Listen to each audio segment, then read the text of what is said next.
लिहिलेले आहेत तथागताचा धर्म आणि विज्ञान फार लोकप्रिय आहे. कारण बुद्धाचा धर्म वैज्ञानिक कसा आहे, कर्म सिद्धांत लिहिला आहे. कर्म सिद्धांत म्हणजे माणसाचं जीवन सगळं कर्मावरच आहे.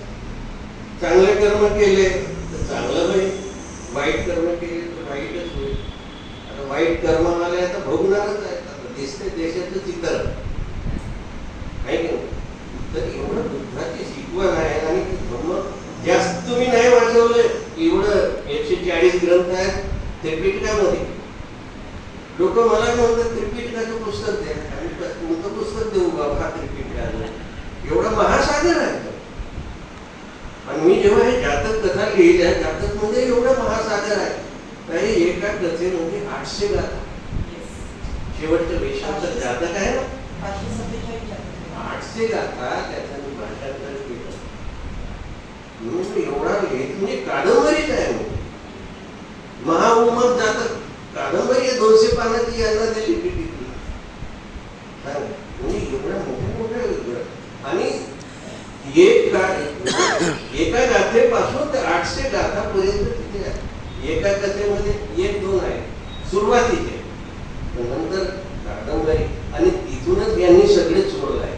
रामायण, महाभारत, हे जेवढं काही आहे हे सगळं जातक मधून सोडलेलं आहे. दशरथ जातक आहे 461.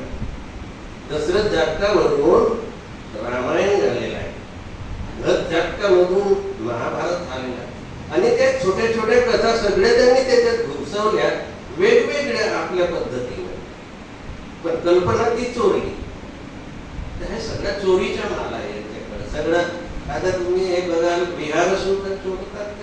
यांची मंदिरं जी आहे ती सगळी बिहार आहे. मग प्रबोधनकार ठाकरेचं ते पुस्तक वाचा, तुमच्या लक्षात येईल याची चोरी कशी आहे. आणि चोर तरी वरून शिरजोर आहे.